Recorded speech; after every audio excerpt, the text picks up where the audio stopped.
Now solve another question of the same model as before. This is a pretty much similar question to the previous one, in which a program is given.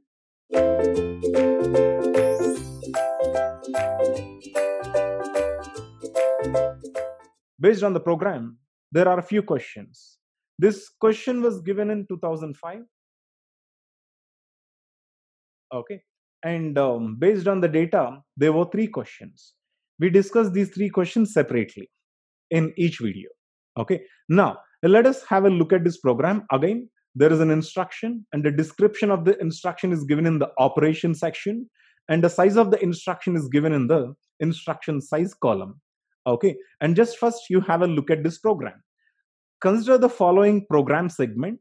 Here, R1, R2, R3 are the general purpose registers, meaning there are the mention of there are the usage of R1 and R2 and R3 in the program.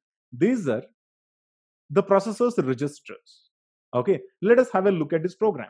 The first program is a move. The first instruction is a move instruction which moves the contents of the memory location 3000 to R1. The size of the instruction is 2. Then there starts the loop. Loop will get started. So in the loop, the first instruction is the contents of the memory location R3 will get transferred to R2, and the size of the instruction is 1. Then R2 and R1 will get added and will get transferred to R2. The size of the instruction is 1. Move memory of R3 comma R2 does mean that the contents of the R2 will get transferred to memory of R3, and the size of the instruction is 1. Next one is increment R3.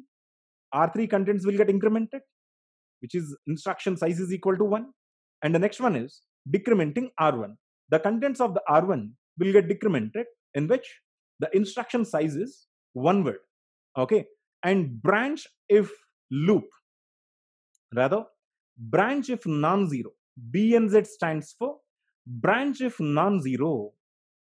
Then we'll go back to loop, the label loop. Okay. So branch on non-zero, we're going back to loop, and the size of the instruction is 2 words. And finally, there is a halt. You know what is a halt instruction? Halt instruction is nothing but a machine halt, which takes 1 word in the main memory. Okay. Now the first question is, let us have a look at. Assume that the content of the memory location 3000 is 10. Okay. So here he has given the contents of the memory location 3000 is 10. He admitted that the contents of the memory location 3000 is 10. Okay. And the contents of the register R3 is 2000. Okay. Now I will put it here. I'm going to use a memory block diagram. Let me draw the memory block diagram here. Here, the contents of the memory location, let me draw it.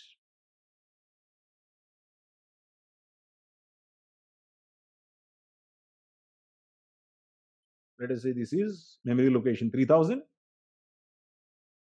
The contents of the memory location 3000 is what? 10. So the contents of the memory location 3000 is 10. Okay. And the content of the register R3 is 2000. The value of the register R3. Let us take R3. R3 is equal to 2000. Okay. The content of each of the memory locations from 2000 to 2010 is 100. So that is, there are memory locations. I'm going to draw them.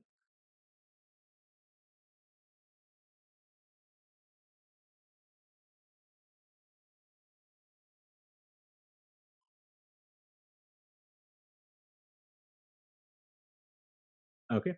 This is 2000, let us say. Okay. I did not chronologically order them, of course. I mean, this is a different memory location, 3000. And these are from 2000 to so on. 2001, 2002, 2003, 2004, 2005, 2006, 2007, 2008. And I need to draw 2 more lines for making them 2000 to 2010. Let me draw them.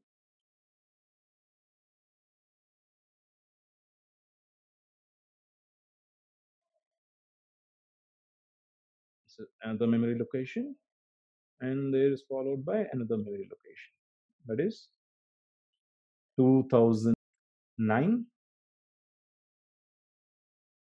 and 2010. These are the memory location 2001 to 2010. Each of the memory location content is 100 as it is given.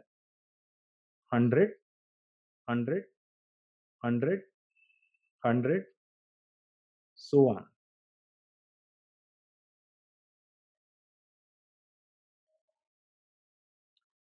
Yeah, this is the actual scenario of the system. Register R3 holds a value that is 3000. When you go to the main memory, the memory location 3000 has a value 10, and right from 2000 to 2010, each and every main memory location has the content which is equal to 100 each. Okay, now let us have a look at the question now. The program is loaded from the memory location 1000. Again, this program is also loaded from the memory location 1000. All the numbers are in decimal. Assume that the memory is word addressable. It is word addressable. Okay, the number of memory references for accessing the data in executing the program completely is. This question, in the first question, we are asked about the number of memory accesses. How many times we are going to access the memory for executing the program? We will just have a look at. So we will see, when you execute this program, all these instructions, how many times you are going to access the memory during the execution phase. This is the question. Now for that, we need to look at the memory accesses. We need to identify the memory accesses in the program. Now let us start identifying collectively. You people also help me in identifying the memory locations, memory accesses rather. Okay, the first instruction, does it have an access to the main memory? Yes, it is main memory to R1. So this is a memory access. This first instruction will have a memory access. Does the second instruction have a memory access? Yes, this also has a memory access, because memory of R3 will get transferred to R2. And does this have a memory access? No, this instruction doesn't have a memory access. Okay, because simply the contents of the registers are getting manipulated. That's it. There is no memory access you can see in executing this instruction. But here there is a memory access. That is, R2 will get transferred to M of R3. So again, there is a memory access, right? Now you can clearly see, of course, rest of the instruction doesn't have any memory access because R3 contents are getting manipulated, simply incrementing. R1 contents are simply getting decremented and manipulated. So here in these two instructions are the following these two instructions doesn't have any memory references whatsoever. Okay, now let us have a look at this total number of memory access. This is 1, this is 1, this is 1. Okay, total number of memory access are 3. Okay, but if you can have a clear look at this question, let me show you something. These two memory accesses are within the loop. Okay, and this one memory access is outside the loop.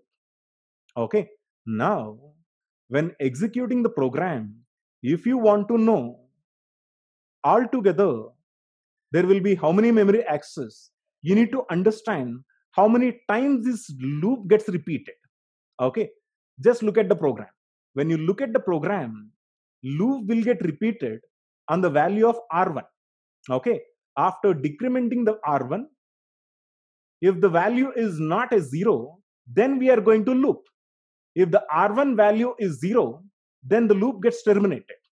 Again, this loop depends on the value of the R1. Every time R1 gets decremented, then we are going to check with the condition. If the R1 is equal to 0, then we are going to terminate.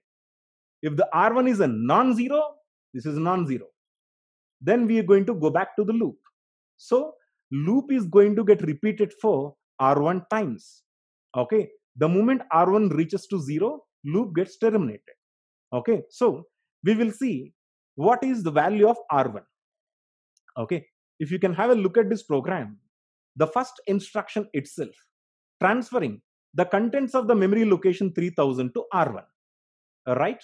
So the R1 value is equal to memory of 3000, right? Memory of 3000 is getting transferred to R1, which is the first instruction. So R1 will be initialized by the value of memory of 3000, right? So which means that memory of 3000, which is equal to 10, will get transferred to R1 during the execution of the first instruction. So R1 value is equal to 10. So every time when one of the iteration of the loop is getting finished, R1 is getting decremented. So finally, loop is going to repeat it for 10 times, and after 10 times, R1 becomes 0. The moment R1 becomes 0, loop gets terminated. So that means that loop is going to get repeated for 10 times. Okay, during which in the loop, inside the loop, there are 2 memory accesses, right? So total number of memory access will be, I will write it here,